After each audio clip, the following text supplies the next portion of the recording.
गर्भ दाम्पत्य जीवन का सुव्यवस्थित फल गर्व है, क्योंकि संसार का ऐसा नियम है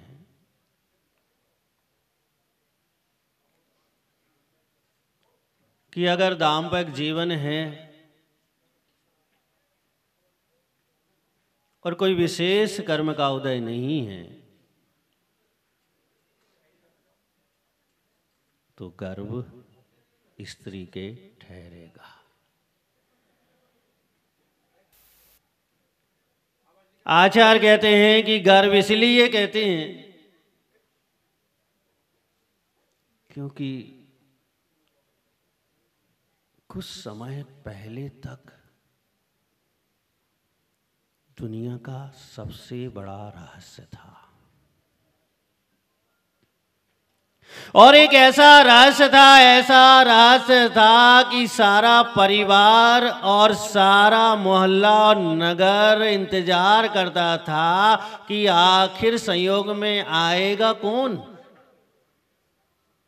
स्त्री या पुत्र या पुत्री, कौन आएगा। और इस रहस्य के कायम में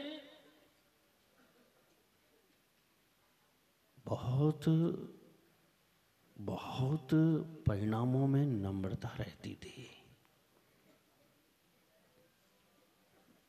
वह परिवार न्यायपूर्वक प्रवृत्ति करके परिवार का संचालन करता था।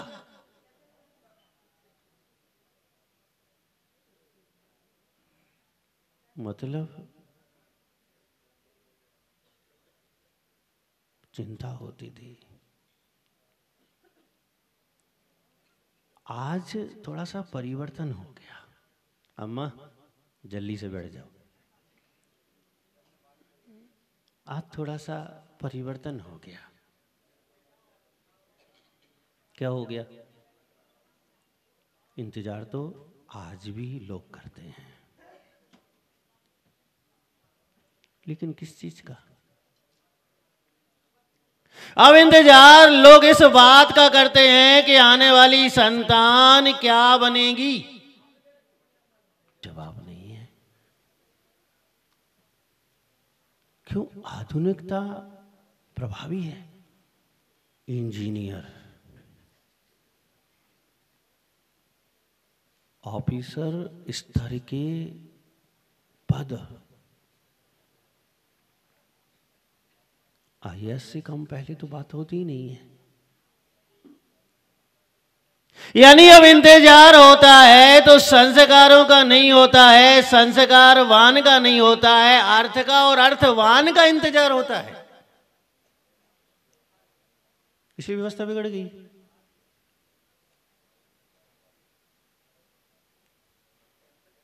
एक जगह मैं शाम को गर्मी में छत पर था, बगल में एक जैनी परिवार था, कोई स्त्री गर्भ से थी, 2-4 महिलाएं उसके पास बैठी थी।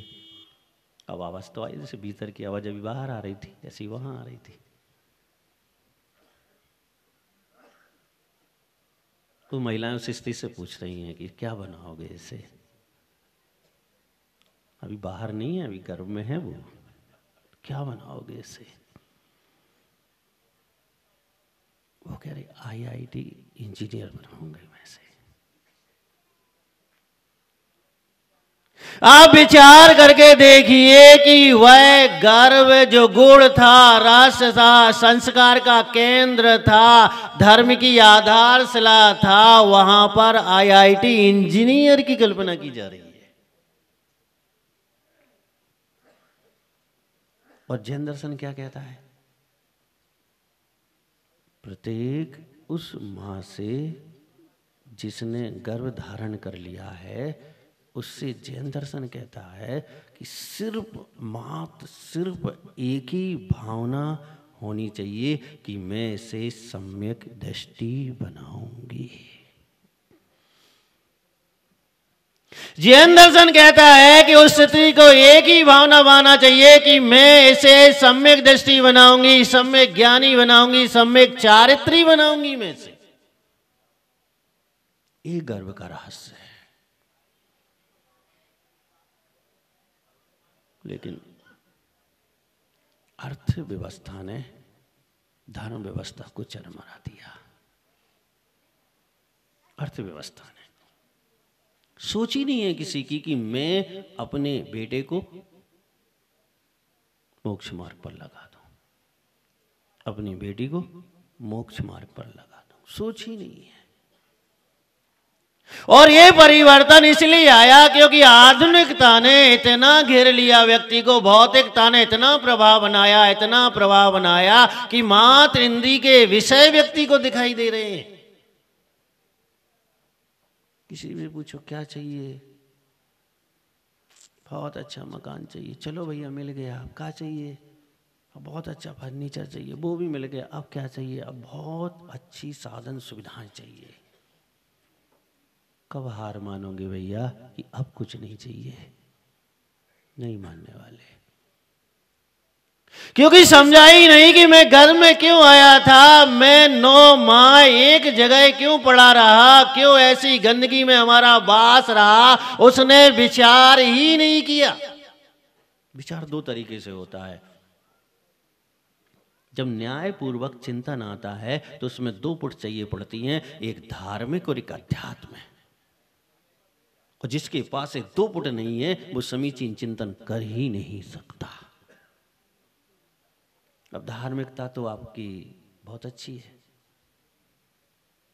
कैसी है धार्मिकता? खूंटे पे जैसे लोग टोपी लगाते थे पहले, घर पहुंचते तो क्या करते थे, खूंटे पे टांगते। और आप क्या करते हो, घर पहुंचते हो तो धार्मिकता को भी खूंटे पे टांग देते हो। नहीं, कहते भी हो मुंह से कि दिन भर तोरी धर्म करेंगे, कहते हैं लोग मुंह से। और अगर घर का एक सदस्य ज्यादा से ज्यादा धर्म करने लग जाए तो लोग ये कहते हैं कि ये बड़ा धर्मात्मा बन रहा है। ये सोच है, ये सोच है आज के लोगों की। जैन आचार्य कहते हैं जब तक सोच में धर्म नहीं आएगा तब तक आपका परिणाम, आपका भाव धर्म दृष्टि में और अध्यात्म दृष्टि में बन ही नहीं सकता है। आचार्य भगवान कहते हैं कुन-कुन स्वामी कि आखिर ऐसी स्थिति क्यों बन रही है, आखिर इतना बड़ा परिवर्तन इस संसार में क्यों आ रहा है, आखिर इस भौतिकता का प्रभाव व्यक्तियों को क्यों घेर रहा है। तो कहते हैं एक ही कारण है कि ये पूर्व खोटे कर्म, एक ही तो कारण है। यह एक ऐसा तराजू है, एक ऐसा कांटा है कि ये जिस ओर जाएगा वैसा फल आपके जीवन में, वैसी सोच आपके जीवन में, वैसे विचार आपके जीवन में आने वाले हैं। लेकिन वो एक बात और कहते हैं, ये मत सोचो कि मुझे तकलीफ हो रही है। तो कहते हैं मत सोचो, ये सोचो कि मुझे तकलीफ क्यों हो रही है। और अगर हमें विचार करते हैं कि मुझे तकलीफ क्यों हो रही है तो स्पष्ट रूप से हमें हमारा अपराध, हमारा अन्याय, हमारे द्वारा किए गए पाप नजर आते हैं। ये कर्म के उदय से हो रही है। आज आप यहां हैं, कौन लाया आपको यहां तक? इस सिद्ध क्षेत्र पर महाअतिशयकारी जिन बिंब के चरण सानिध्य में कौन ले आया आपको? आपका कर्म ले आया। आप भूल रहे हैं कि मैं आ गया। नहीं, आप अगर आते तो यहां नहीं आते, आप तो सीधा सिद्धालय जाते। क्योंकि आत्मा की जो वास्तविकता है वो ऊर्ध्व गमन है, उसकी वास्तविकता है सीधा सिद्धालय तक पहुंचना है। यहां आपको जो लेके आया है वो आपका कर्म लेके आया है, आप नहीं आए यहां, कर्म लेके आ गया यहां तक। और वही कर्म जब विकराल रूप लेता है तो दुख की ओर ले जाता है, और जब शांत होता है तो वह सुख की ओर ले आता है, वही कर्म है। और हम अध्यात्म को कर्म से जोड़कर देखते हैं, फिर वहां उस दृष्टि से हम गर्भ कल्याणक को देखेंगे तो हमें समझ में आता है कि माता मरुदेवी के गर्भ में वह आदिनाथ का जीवी क्यों आया।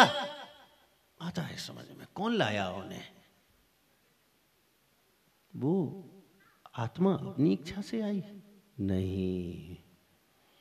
सर्वार सिद्धि से सिद्धालय ज्यादा दूर नहीं है, ज्यादा दूर नहीं है। क्यों आती यहां? वो तो अपनी इच्छा से ऊपर जाती, लेकिन वह आत्मा से लगे हुए कर्म ऐसे थे कि वह मरुदेवी के गर्भ में ले आए। उन्होंने उस सर्वार सिद्धि में अहमिंद अवस्था में जितने बार भी विचार किया तो कान पकड़ के तौबा की गर्व से कि मुझे नहीं जाना गर्भ में, क्योंकि गर्भ कर्म के फल का उदय है, इसलिए मुझे गर्भ में नहीं जाना। लेकिन किसकी चलती है कर्म के सामने? तीर्थंकर की भी नहीं चलती है, किसी की नहीं चलती। वो ले आया कर्म में, लेकिन बस अच्छा इतना था कि वो कर्म जो उन्हें गर्भ में लाया वो शांत भाव से लाया, यानी पुण्य से लाया। और ऐसा शांत भाव से लाया, ऐसा शांत भाव से लाया कि सारी दुनिया ने, तीनों लोगों ने गर्भ में आने की खुशी मनाई। लोग कहते हैं पुण्य क्या करता है?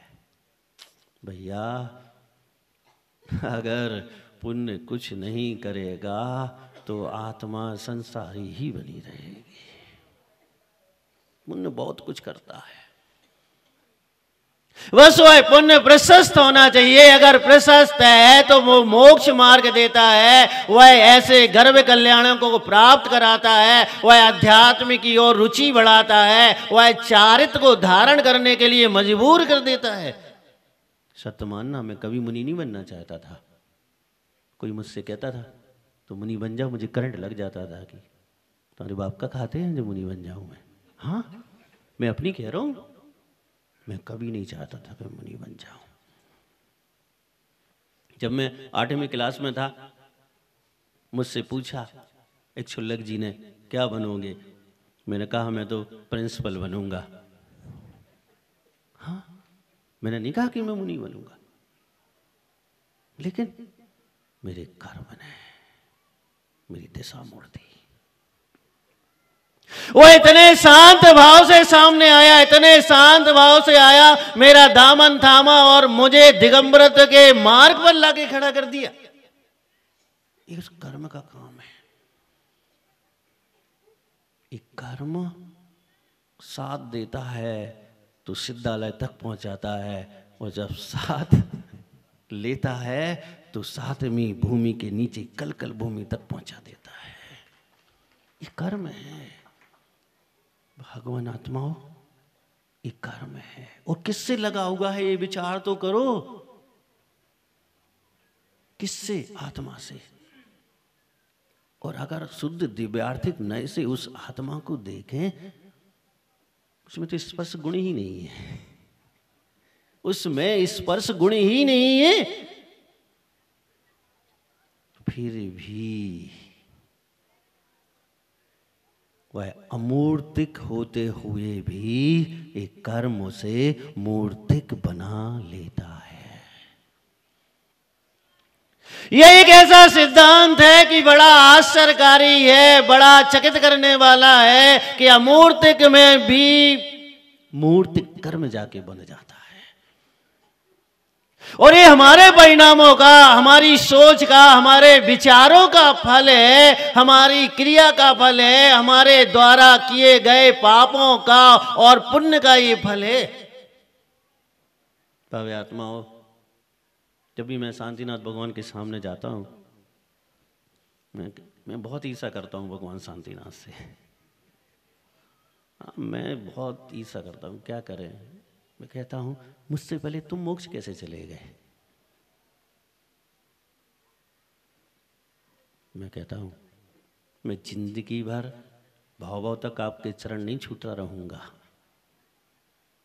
ऐसी अवस्था में आऊंगा कि मुझे आपके चरण छूने की जरूरत नहीं पड़ेगी। और ये सारी बातें तब हमारे पास आती हैं जब अध्यात्म से जुड़ जाएं, धर्म से जुड़ जाएं, हम अपने गर्भ को, अपने उस गर्भ अवस्था को अध्यात्म से जोड़ दें। आचार्य कहते हैं कि प्रत्येक संसारी जीव को कर्म पर बहुत विचार करने चाहिए, बहुत विचार करना चाहिए,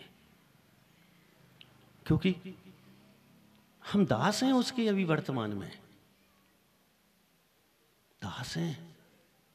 अशुद्ध निश्चय से ये कर्म आत्मा से लगा हुआ है।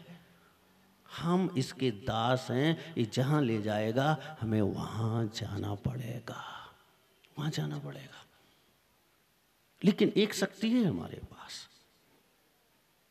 एक शक्ति हमारे पास है, शुभ भावों की, धर्मानुराग की ऐसी ताकत है कि हम चाहें तो इस कर्म को असमय में भी निर्जीर्ण कर सकते हैं।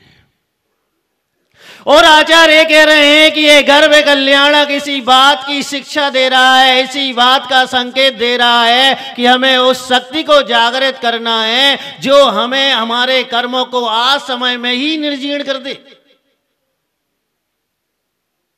करता कौन है ये कर्म?